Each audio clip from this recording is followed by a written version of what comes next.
So what's up guys? Welcome to my YouTube channel, Mahanik TV Vlog. Kung bago ka pa sa channel na ito, huwag mo kalimutan mag-like, share, subscribe, and hit the bell button para maging updated ka sa mga bago kong videos. So ngayon guys, itatakin natin ngayong araw na ito kung mag-storytelling tayo kung saan talaga nanggaling ang salitang oregano, kung saan talaga galing ang halaman na oregano.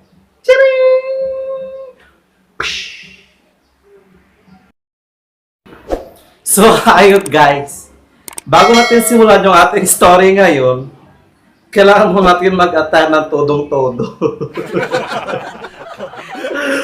Para ako nito lokalok. Para ako nito si Madam Baldwin. Para mas effective guys yung ating story ngayon, kailangan natin muna mag-attend ng ganito, kahit loka-loka, para tayo tangan. Para tayo nitong manghuhula. Manghuhula ka lang, hindi ka, mag-i-story ka lang, hindi ka manghuhula.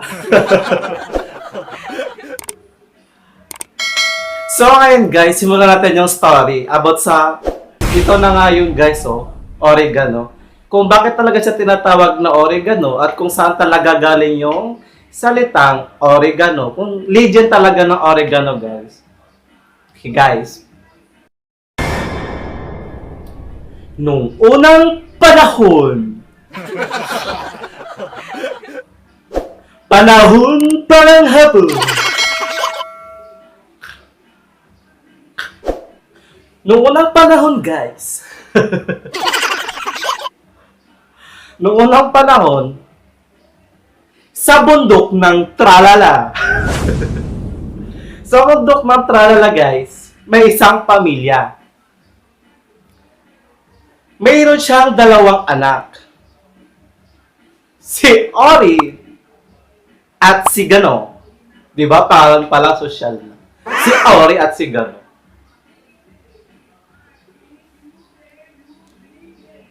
Tapos na sa paglalaba kanyang nanay at pumunta siya sa lutuan. Wala ito siyang nakitang panggatong. So ngayon, tinawag niya si Ori at si Gano naglalaro sa bakuran. Mga anak! Ori! Gano! Kumuha muna kayo ng mga panggato doon sa kabukiran at ako'y magsasaing laang mamaya. Ala, di naman si nanay Lagi na lang kami, sarap-sarap nga ng laro namin. Yun, parang napipilitan pa yata. Tinawag ulit ng kanyang nanay. Ori! Gano! Ano ba talaga? Wala kayong kakain mamaya kung di ako magsasaing. Wala tayong panggatong. Sabay alis at napilitan si Ori at si Gano na pumunta sa kabukiran. Habang naglalakad ang dalawa, papuntang kabukiran, may nakita sila isang napakagandang bulaklak. Kasi ang ganda ng suot ko, para akong shokoy dito. Madam Balboy. So yun nga guys, may nakita silang isang napakagandang bulaklak. At agad naman itong pinitas ni Ori.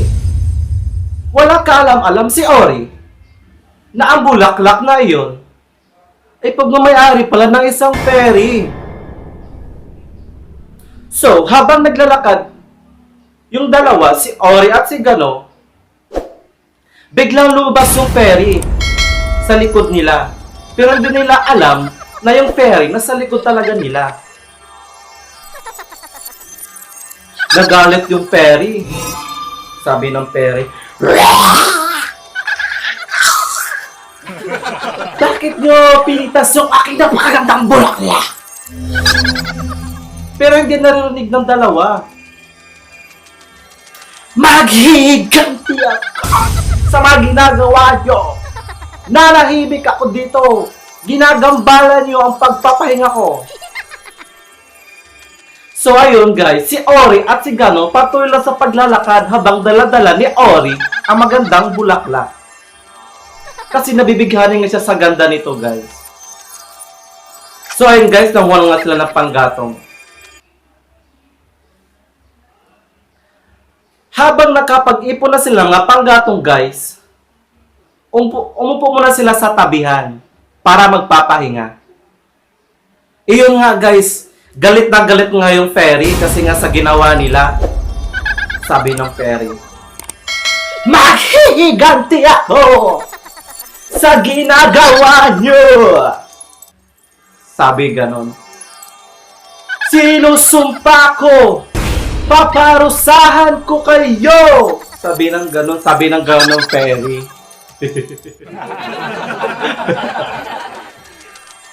Yun guys, sabi ng fairy. Tapos maya-maya guys, biglang nagkulimlim ng kalangitan. Tapos, biglang may malakas na kulog at kidlat. Gumanon guys, gumanon siya, gumanon yung kidlat. Gumanon yung kidlat guys. Tapos, ang location talaga ng kidlat, papuntang kabutukan kung saan sila, Ori at Ganon na mahinga. So ngayon guys, sa sobrang galit ng fairy, tinamaan yung dalawa. Si Ori at si Ganon. Tapos guys, biglang naglaho. Bigla na lang naglaho si Ori at si Ganon. Pagkatapos ng tinamaan ng kidlat, sabi ng isang fairy, "Sinusumpa ko! Nagiging halaman kayo! Tulad ko! Ako'y namamahinga dito, ginagambala nyo ako! Matitikman nyo ang bagsik ng isang api!" So ayun guys, nakalipas nga ng mga ilang oras, ilang oras na guys, pakapon na padilim na. Nagtataka ang kanyang nanay. At umuwi na rin ang kanyang tatay galing sa pagbubukid. Kasi yun nga guys, sa pagbubukid, doon lang talaga yung hanap buhay ko din magsasakala. Nagtataka ang kanyang nanay kasi umaga pa lang niya inuutusan. Pagpapadilim na, wala pa rin yung kanyang dalawang anak. So ngayon guys, sinundo ng kanyang nanay at tatay. Baka sakali na naglalaro lang, nalilibang, ginakawin ng maaga. So habang naglalakad ang mag-ina, nanay at tatay niya, malapit na sila sa kabukiran guys. Nakikita nila isang tumpok na panggatong. Pero wala naman doon ang kanyang dalawang anak. So guys, nagtataka na yung nanay niya. Nagtataka na rin yung tatay niya. Tinawag ng kanyang nanay, "Ori! Gano! Sana kayo magdidilim na! Linti kayo, mga bata kayo! Hindi kayo umuwi, gabing-gabi na!" So and guys, wala talaga sumasagot sa kanyang nanay at tatay. May napansin sila guys. Sa tabi ng panggatong guys, merong isang napakagandang halaman na ngayon lang nakita sa bukiran. Sumisibo doon sa tabi ng kanilang mga panggatong na kinukuha.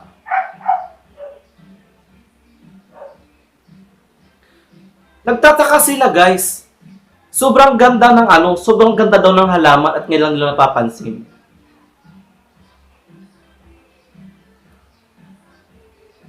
Tapos guys, biglang lumabas yung fairy.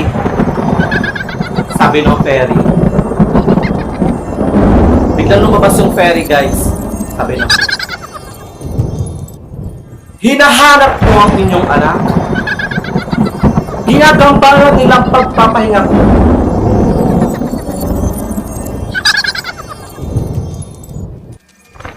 Ginagambala nila. Ngayon pinaparusahan ko sila.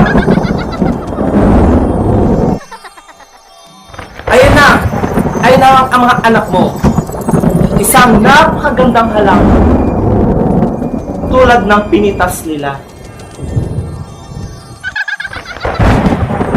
Ngayon, tatawagin ko siyang oregano. So doon po guys nagsisimula ang salitang oregano. Yun po talaga ang story at alamat guys ng oregano. Saan po talaga siya nanggaling. O guys, kung nasisayahan kayo sa story ko ngayon, huwag niyo pong kalimutan mag-like, share, subscribe para maging updated kayo sa mga bago kong videos guys. So see you! I-support niyo po ako guys, Mahanik TV Vlog. Welcome to Mahanik TV Vlog. Don't forget to like, share, subscribe, and hit the bell button para maging updated ka sa mga bago kong videos. Para ako si Madam Balbuin dito.